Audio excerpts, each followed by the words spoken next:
Magandang tanghali ngayon po ay araw ng Miyerkules, ika-16 ng Marso taong 2016. Narito ang mga balitang patuloy na tinututukan sa Pilipinas at sa buong mundo. Mga taxi driver nagsagawa ng kilos protesta upang tutulan ang ipatutupad na 30 pesos flag down rate. Mga magulang at estudyante nagprotesta sa pagtanggi ng Korte Suprema na maglabas ng TRO versus K-12. Shabu Laboratory sa Angeles, Pampanga, sinalakay ng PNP Anti-Illegal Drugs Group at Philippine Drug Enforcement Agency. Mobile application para sa mas mabilis na pag-uulat ng mga krimen inilunsad ng PNP. 41 patay sa Saudi-led airstrike sa Yemen. At prize money ng UNTV Cup Season 4 champion AFP Cavaliers ipagkakaloob sa mga naulinan ng mga sundalong namatay para sa bayan.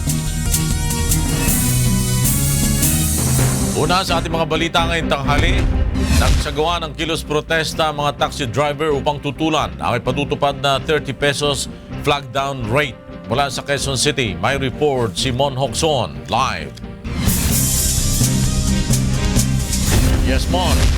Flor, hindi pumasada ang mahigit 100 mga taxi driver upang makiisa sa kilos protesta na isinagawa kanina ng umaga sa harapan ng tanggapan ng LTFRB. Tinutulan ng mga taxi driver ang nalalapit na implementasyon ng 30 pesos na flag down rate sa taxi. Sa March 19, araw ng Sabado, itinalaga ng LTFRB ang full implementation ng mas mababang flag down rate. Naghain rin ng motion for reconsideration ng grupo ng mga taxi driver upang hilingin sa LTFRB na bawiin ang kanilang desisyon. Ayon naman sa mga taxi driver, kapag ipinatupad ang bawas pasahe, malaki ang malulugi sa kanila. 46 pesos ang mababawas sa kita ng mga taxi driver kada 10 kilometro, dagdag pa ang 10 pisong bawas sa flag down rate. Kaya lumalabas 56 pesos ang kaltas sa kita ng mga taxi driver. Sa 20 pasahero na maisasakay ng mga taxi sa isang araw, mahigit 1,000 na ang mawawala sa kanilang kita. Bukas ay muli magsasagawa ng kilos protesta ang mga taxi driver. Kung hindi umano pagbibigyan ng kanilang kahilingan, ay mapipilitan silang magsagawa ng malawakang tigil pasada. Subalit nanindigan ng LTFRB na tuloy ang pagpapatupad sa bawas pasahe sa taxi ngayong linggo. Sa isang statement na inilabas ni LTFRB Chairman Winston Ines sa kanyang Facebook account, sinabi nito na prioridad ng pamahalaan ang kapakanan ng mamamayan. Anya, dumaan sa masusing pag-aaral ang kanilang desisyon sa pagpapatupad ng nationwide taxi fare reduction. Flor? Monokson nagulat mula sa Quezon City. Nagprotesta naman sa harap ng Korte Suprema ang ilang mga magulang at estudyante dahil sa pagtanggi ng mataas na hukuman na magpalabas ng temporary restraining order sa implementasyon ng K-12 program. Mula sa Maynila, may report si Roderick Mendoza live. Yes, Roderick. Yes, Flor, binatikos ng ilang magulang at estudyante ang Korte Suprema dahil sa pagtanggi nitong magpalabas ng TRO at pigilin ang pagpapatupad sa K-12 program. Ayon kay Charis Banez, ang National Chairperson ng League of Filipino Students, hindi katanggap-tanggap at questionable ang naging resolusyon ng mataas na hukuman. Ginit niya na dapat mapulang visa ang K-12 dahil ipinagkakait nito sa mga kabataan ang kanilang karapatan sa basic education sa ilalim ng saligang batas ng bansa. Sa datos mismo anyang ng DepEd ay nakasaad na mula 700,000 hanggang 1,000,000 mga estudyante sa high school ang mapipilitang mag-enroll sa mga pribadong kolehiyo at universidad para sa senior high school. Sa ilalim niya ng K-12 ay tila ipinagkatiwala na ng pamahalaan sa mga pribadong paaralan ang obligasyon nito sa basic education ng mga kabataan. Kinukwestiyon ng iba't ibang grupo ang K-12 program dahil sa umano'y labag sa saligang batas ang pagpapatupad nito dahil hindi kinonsulta ang mga magulang at estudyante bago ito naisabatas. Kahapon naglabas ng resolusyon ang Korte Suprema at hindi pinagbigyan ang hiling na TRO sa implementasyon ng K-12 law. Plano naman ang grupo ng mga magulang at kabataan na mag-hire ng motion for reconsideration sa resolusyon ng mataas na hukuman. Flor? Roderick Mendoza nagulat mula sa Maynila. Sinalakay ng Philippine National Police Anti-Illegal Drugs Group at Philippine Drug Enforcement Agency ang Shabu Laboratory sa Barangay Pampang, Angeles, Pampanga. Mula sa Pampanga, may report si Lea Ilagan live. Yes, Lea? Magandang tanghali sa floor sa bisa nga ng search warrant na inisyu ni Angeles City Executive Judge Omar Viola 8:30 ng umaga nang sinalakay ng pinagsanib na pwersa ng PNP Anti-Illegal Drugs Group at ng Philippine Drug Enforcement Agency ang dalawang bahay dito sa number 75-9 Clover Street, Timog Park Subdivision, Barangay Pampang, Angeles City, Pampanga. At dahil walang nagbubukas ng gate, napilitan ng akyatin ng mga operatiba ang bakod ng bahay. Ayon kay PNP AIDG Legal and Investigation Division Chief, Police Chief Inspector Roque Merdihia Jr., halos 3 buwan nilang isinailalim sa surveillance ang lugar dahil sa tip ng isang confidential informant. Natagpuan sa unang bahay ang lutuan ng shabu kung saan may heating mantle, burner at tangke. Sa kwarto naman sa kabilang bahay natagpuan ang sako-sakong mga chemicals na pinaniniwala ang ginagamit ng mga suspect sa paggawa ng ipinagbabawal na gamot. Sa pangalawang bahay din natagpuan ang mga glass laboratory equipment tulad ng beaker, separator funnel, glass container, test tube, flask at iba pa.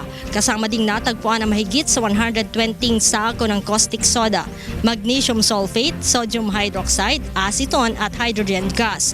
Ayon naman kay PIDEA Region 3 Director Gladys Rosales, ikinukonsidera nilang medium-scale shabu laboratory ang bahay na nirentahan ng isang Rosemary Xiao at ng hinihinalang Taiwanese na asawa nito. Aniya, nakakapag-produce ito ng 10 kilo ng shabu sa isang araw na nagkakahalaga ng 50 million pesos. Samantala, nasorpresa naman maging ang barangay chairman sa nadiskubring shabu laboratory sa kanyang nasasakupan. Bagamat inabandona na ni Xiao ang nasabing bahay, sinabi ni Major Merdihia na sasampahan pa rin nila ng paglabag sa Section 8 Manufacturing of Dangerous Drugs ng Republic Act 9165 o Dangerous Drugs Act of 2002. Magsasagawa pa rin aniya sila ng mga follow-up operations upang matukoy kung sino-sino ang mga kasabwat ni Xiao at ng asawa nito sa paggawa ng ipinagbabawal na gamot. Balik sa iyo, Flor. Lea Ilagan, nagulat mula sa Pampanga. At sa iba pang mabalita, nasuwi ang 5 sundalo at 4 naman na nasugatan sa enkwentro ng Philippine Army 4th Battalion at 30 miyembro ng New People's Army sa Barangay Hagan, Bungabong Oriental, Mindoro kahapon. Ay kay Battalion Commander Lieutenant Colonel Rodolfo Yesim, nasa combat operation sa mga sundalo na tumutugis sa NPA na pumaslang sa isang barangay councilman sa Barangay Hagan, ilang araw na ang nakalilipas nang maganap ang sagupaan. Kagad na dinala mga casualty lulan ng helicopter sa Rojas, Oriental, Mindoro. Binabantayan na ng Navy Patrol gunboats ang paligid ng Mindoro upang hindi makatakas ang tinutugis na NPA.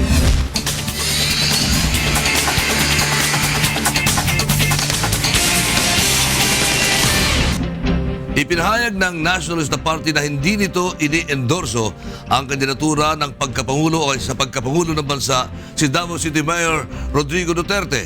Mula sa Maynila, may report si Brian De Paz live. Yes, Brian.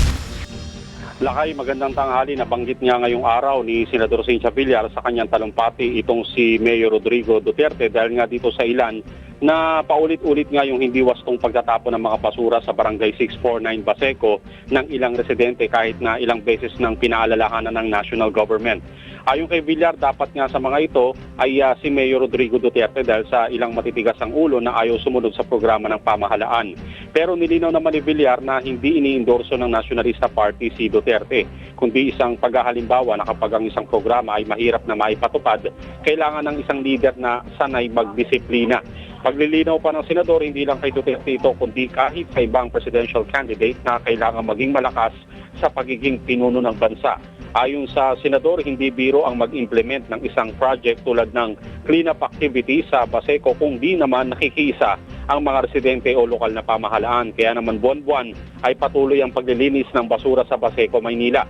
Pinaunahan niya ito kanina ng Villar Sipag at ganun din naman ng DENR, Bureau of Fisheries and Aquatic Resources at mga residente ng nasabing barangay. At sa kabila nga nito, Lakay, ay nilagyan na rin ito ng sementadong kalsada upang makadaan ng dump truck na kukolekta ng mga basura na ilalagay sa green container sa nasabing lugar sa Barangay Baseco.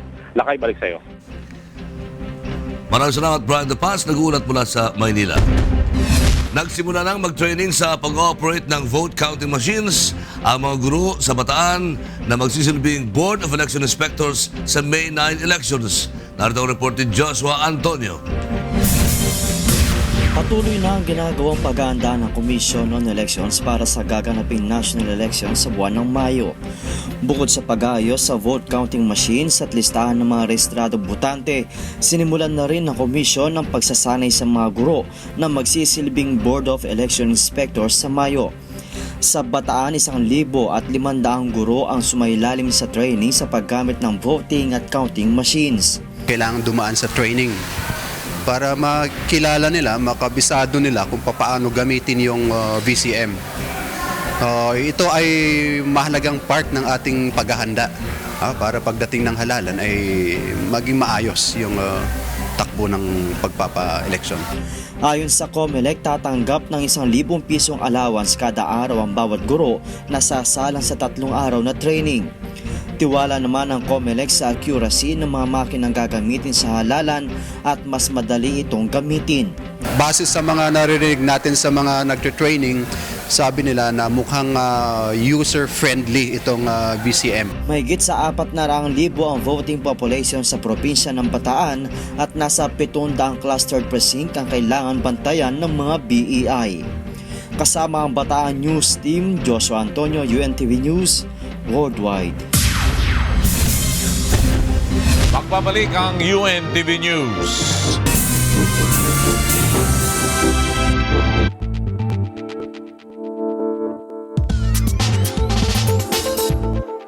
Pero sino ang mga nasa shortlist? Wala eh. Hindi ko alam talaga. Honestly, yun lang binanggit niya eh. Yung wala akong Mayor kwentang Duterte, spokesperson. hindi naman. Diba? Hindi Mamaya off the record, sasabihin ko sa'yo. Tamo, di alam mo. Hindi.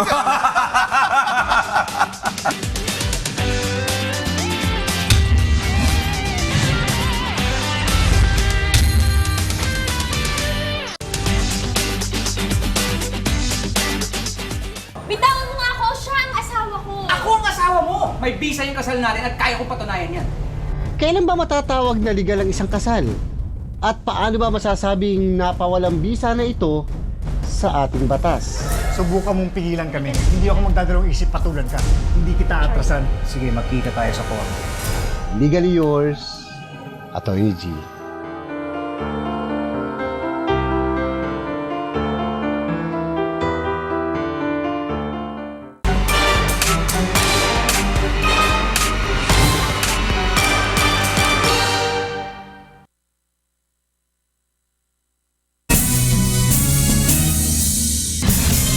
Sa pagpapatuloy ng UNTV News, naniniwala ang Chairman ng Senate Blue Ribbon Committee na matagal nang planado ang $81 million money laundering at hindi ito ginawa ng isang tao lamang.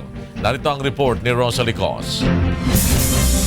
Ihayag ni Senate Blue Ribbon Committee Chairperson Senator Jafisto Gingona III na planado ang pagsasagawa ng $81 million money laundering activity na di umano'y kinasasangkutan ng dating bank manager ng Rizal Commercial Banking Corporation na si Maya Daguito. This was well planned. This was planned more than a year ago. It could not have been done by one person. It needed the cooperation of the banks, of a remittance company, and what is clear is that this would probably not have happened if the casinos were under the AMLA law. Una nang humingi ng tulong sa Senado ang Bangladesh government upang mabawi ang pera at imbestigahan kung saan ito napunta at kung sino ang nasa likod ng iligal na paglipat ng salapi mula sa Bangladesh Central Bank account patungo sa RCBC at inilabas sa pamamagitan ng mga kasino. But we'll definitely we would expect to get the more concrete information about who are those account holders and what happened to our money. Certainly, I think everyone knows that part of it went to the casinos. And as far as we are concerned, this is our money and we need to get back our $81 million. Ngunit sa pagdinig kahapon, nadismaya ang Senado dahil wala silang nakuhang sagot Mula sa inimbitahang resource persons, partikular na si RCBC Chief Executive Officer Lorenzo Tan na nag-invoke ng bank secrecy law. Samantalang ang dating RCBC Jupiter Makati Branch Manager na si Maya Deguito ay iginiit naman ang kanyang karapatan laban sa self-incrimination dahil sa mga kasong isinampa laban sa kanya ng Anti-Money Laundering Council. I'm invoking my right to self-incrimination. I'm sorry, Your Honor. I cannot confirm or deny this request specific to this transaction. Tumangging magbigay ng detalye ang dalawa kahit sinasabing fictitious o gawa-gawa lang ang mga account holder ng peso at dollar accounts sa RCBC kung saan umano idinaan ang ninakaw na salapi. Ngunit si Deguito, sinabing handa siyang ihayag ang kanyang nalalaman sa isang executive session kung saan hindi maire-record ang kanyang statement. Sinabi rin ni Deguito na personal niyang kakilala si Lorenzo Tan at ito pa ang nag-recruit sa kanya sa RCBC na itinanggi naman ni Tan. Iginiit din ni Tan na bilang Chief Executive Officer ng bangko, hindi na dumadaan sa kanya ang pag-facilitate ng deposit, conversion at withdrawal transactions, partikular na ng peso at dollar accounts. Sa investigasyon ng Senado, lumalabas na napunta ang converted remittance sa bank account ng isang junket operator na si Wei Kang Shu at Eastern Hawaii Leisure Company at Bloomberry Hotels Incorporated na kabilang sa casino sector sa pamamagitan ng isang remittance company na PhilRem. Sinabi naman ni PhilRem President Salud Bautista na si Deguito mismo ang nag-utos sa kanya na i-deliver ang 6 na milyong piso at $18 million kay Wei Kang Shu na itinanggi naman ni Deguito. We were instructed to remit the funds to the other bank and to deliver the cash to its beneficiary. Tinalakay rin sa Blue Ribbon Committee hearing ang pag-amyenda sa Anti-Money Laundering Act at ang panukalang isama sa jurisdiksyon ng batas ang casino sector upang maiwasang maulit ang katulad na money laundering activity. Whatever the standards are for reporting, ang importante dito, dapat makover yung casinos. Muli namang itutuloy ng komite sa Huwebes ang pagdinig sa nasabing money laundering issue. Rosalie Cos, UNTV News, Worldwide. Inilusad na ng Philippine National Police o PNP ang mobile application para sa mabilis na pagre-report ng mga nagaganap o naganap na krimen. Mula sa Camp Crame, may report si Joan Nano live. Yes, Joan? Floor, inilunsad na nga ngayon ng PNP ang Bantay Krimen mobile application na makatutulong sa crime awareness at sa mas mabilis na pag-uulat ng crime incidents sa police station. Sa tulong ng app, malalaman ng isang mobile user ang mga lugar kung saan laganap ang krimen batay sa mga nakasave na blotter reports dito. Kinakailangan lamang na i-on ang hotspot notification upang matukoy ang mga spesipikong lugar o crime scene. Maaari ring buksan ang sound o vibration ng application upang ma-notify ang user kung siya ay malapit o malayo sa lugar ng isang krimen. Magagamit rin ito sa mas mabilis na pagre-report ng anumang insidente gaya ng bus robbery, kidnapping, carnapping, motor napping at iba pang property crime incidents dahil dito rin makikita ang mga contact numbers ng iba't ibang police stations dito sa NCR. Ang Bantay Krimen app ay idinevelop ng PNP Directorate for Investigation and Detective Management katuwang ang University of Cordillera na maaari nang i-download ng mga Android phone user at available pa lamang sa ngayon sa Metro Manila. Sa kasalukuyan ay patuloy ang ginagawang pagde-develop sa nasabing app at inaasahang magiging available rin sa mga iOS user at para nga sa mas malawak na sakop ng reporting ng mga crime incidents sa mga sunod na buwan. Lord? Joan Nano, nagulat mula sa Camp Crame.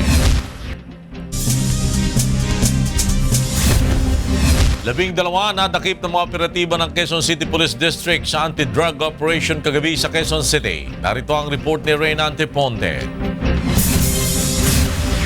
Pasado alas 9 kagabi nang isinagawa ng Quezon City District Anti-Illegal Drugs ang drug buy-bust operation sa sitio San Roque, Barangay Pag-asa sa Quezon City. Sinalakay ng mga operatiba ang isang bahay na hinihinalang drug den kung saan aaktuhan pa nila na nagpapat session ang mga sospek sa loob. Nanlaban pa ang mga sospek at tinangkang tumakas habang inaaresto at nagpaputok pa ng baril ang isa sa mga ito na nakilala na si alias Brian na isa sa mga most wanted drug personality sa Quezon City. Tukbo po, natakot po ako, akala ko po eh. Nagkabarilan po eh. Nakabes yung isang tropa natin kaya tinamaan ako yung bes. Sinipa na namin yung pinto, yumakap po siya sa kasama niya kaya hindi naman namin na sabay tinapon niya yung baril. Nang makorner na sila ng mga pulis, sumuko na ang 6 na sospek at nakumpiska sa kanila ang 4 na malaking sachet at 2 maliit na sachet na hinihinalang shabu, ilang drug paraphernalia at 38 kalibre na baril. Samantala, 6 na individual ang inaresto ng mga tauhan ng Quezon City Police District Station 10 sa hiwalay na operasyon sa Cadena de Amor Street, Barangay Central, lungsod ng Quezon kagabi. Naharap ang mga sospek sa kasong paglabag sa Republic Act 9165 o Comprehensive Dangerous Drugs Act of 2002. Reynante Ponte, UNTV News, Worldwide. Naaresto ng pulisya ang suspect sa seri ng nakawan sa ilang eskwelahan sa La Union. Narito ang report ni Grace Doctolero. Hawak na ng La Union Police ang lalaking umano'y nasa likod ng mga kaso ng nakawan sa mga eskwelahan sa lalawigan noong nakaraang taon. Ang suspect na si Murphy S. L. Suarez, residente ng Alapang, Bugyas sa Benguet, ay naaresto sa bayan ng Atok sa operasyon ng PNP at CIDG. Ayon sa mga pulis, matagal nang wanted ang lalaki dahil sa mga kasong pagnanakaw at illegal possession of explosives.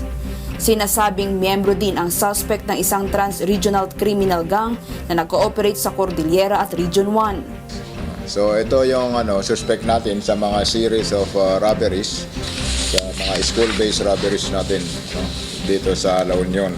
So hopefully with the arrest of this individual, Murphy S. L. Suarez, matigil na rin yung mga ibang school-based robberies natin. Naitalang pagnanakaw sa ilang eskwelahan sa Bacnotan, Balawan at Rosario at kalimitang tinatangay ay computer sets, projectors, TV at iba pang kagamitan sa school laboratories. Itinanggi naman ng suspect ang aligasyon. Pawang gawa-gawa lang. Tinanim lang naman nila yun. Planted lahat naman yung ginawa nila sa agad sa Quezon City. Kasama ang La Union News Team. Grace Doctolero, UNTV News Worldwide.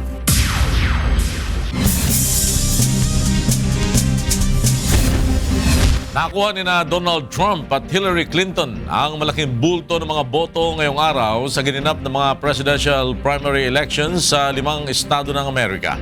Mula sa Washington, D.C., may report si James Bontuyan live.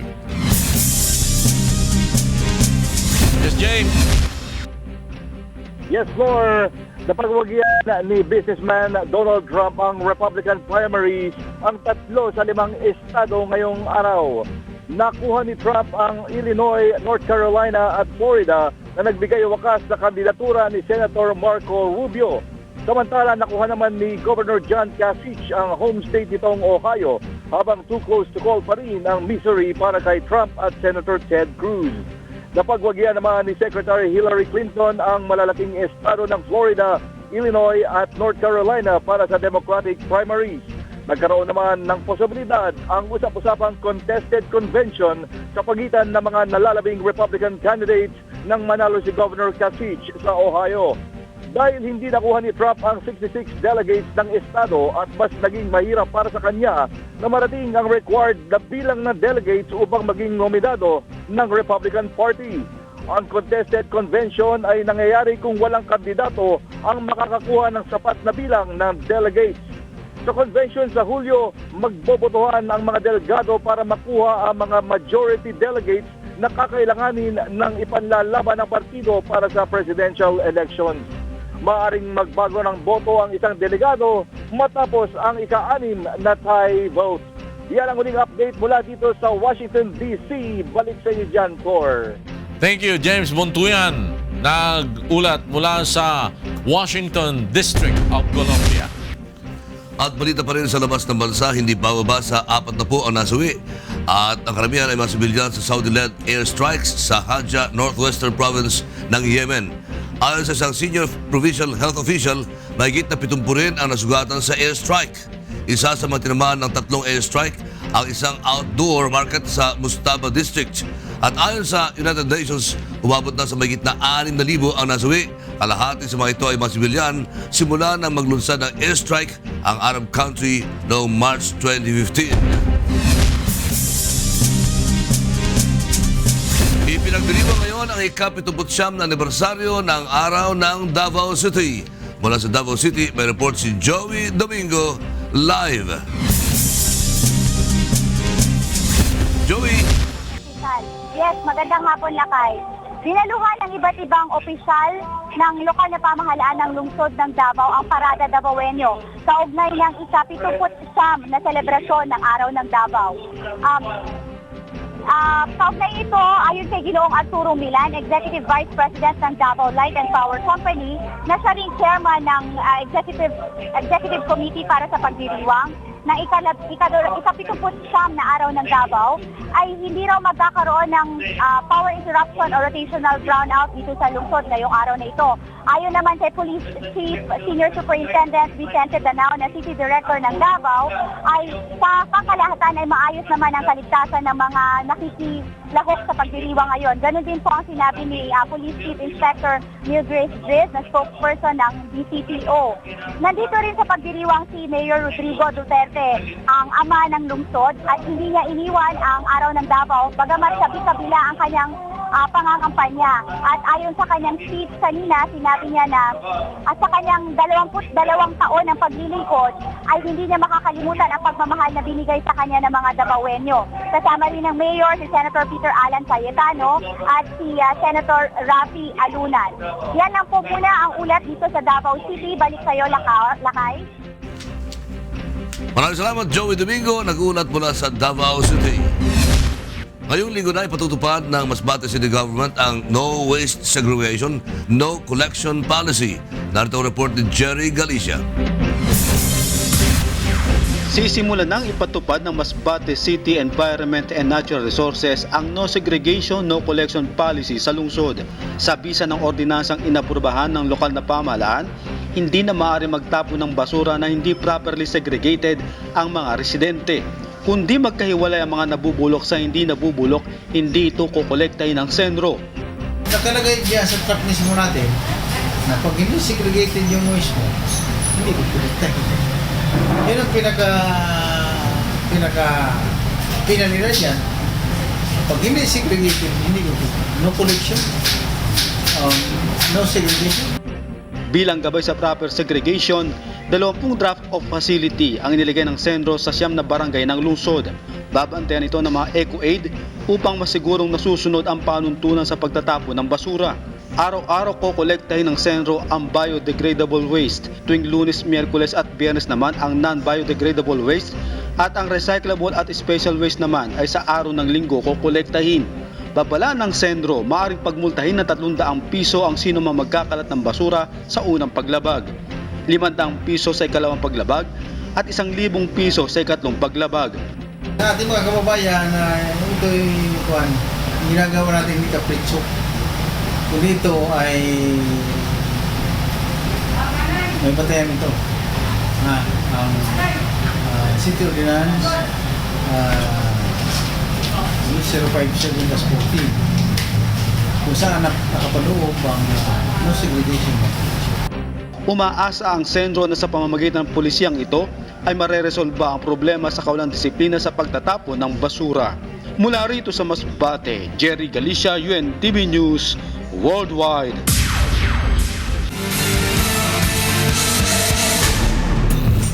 Ipagkakaloob ng AFP Cavaliers ang prize money sa pagiging kampiyon ng UNTV Cup Season 4 sa mga naulila na mga kasamahan nilang mga sundalo na nasawi sa pagkipaglaban para sa inang bayan. Narito ang report ni Monok Son.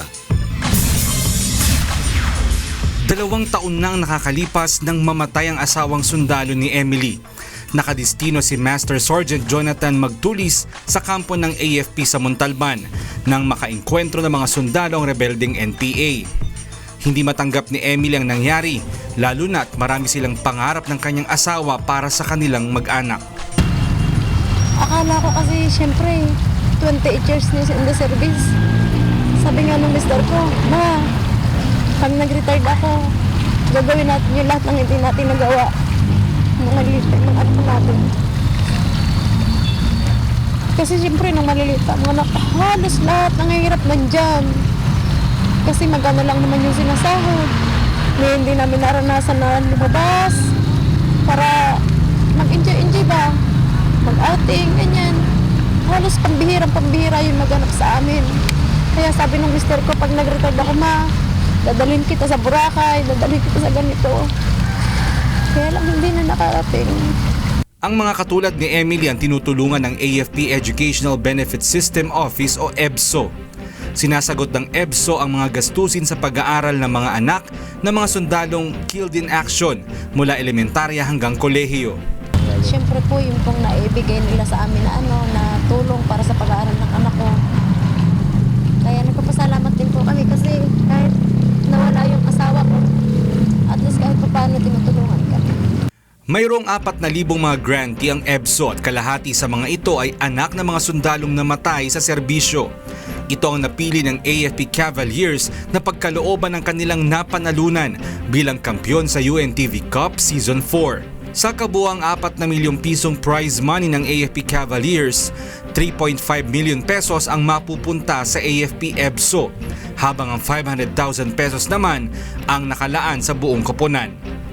Kapalit ng hirap at pagod at bawat patak ng pawis sa loob ng 4 na buwang paglalaro sa basketball court ng Cavaliers ay ang ngiti at kasiyahan ng mga pamilyang mabibiyayaan ng 4 na milyong pisong premyo nila sa pagiging kampyon ng Season 4. Ang opisina namin ay nagpapasalamat talaga dahil ang AFP Cavaliers team ay napili yung AFP Educational Benefit System wherein dito talaga maraming nagbe-benefit na mga anak ng namatay na sundalo at mga nasugatan sa labanan. Ang UNTV Cup ang kauna-unahang basketball league ng iba't ibang ahensya ng gobyerno na tumutulong sa kanilang napiling benepisyaryo. Maraming mga bagay ang dapat na maabangan natin sa Season 5. Of course, yung mga teams na maglalaro, titignan natin kung ano magiging pagbabago sa lineup nila and yung mga perks na makukuha nila at yung mga changes natin na gagawin pa para sa mga beneficiaries sapagkat ito alam natin ay concentrated pa rin sa public service. So lahat ng mga pagbabago sa ikagaganda with God's help ang ating pa rin ipapasok dito sa Season 5 at mas magiging exciting ang panonood ng lahat ng mga fans ng UNTV Cup. Mon Hocson, UNTV News Worldwide. AFP Cavaliers at yan ang kabuuan ng ating balitaan sa ngalan ni Kuya Daniel Razon at ng UNTV News and Public Affairs. Ako si Flor Perez. Ako naman si Rolly Lakay Gonzalo.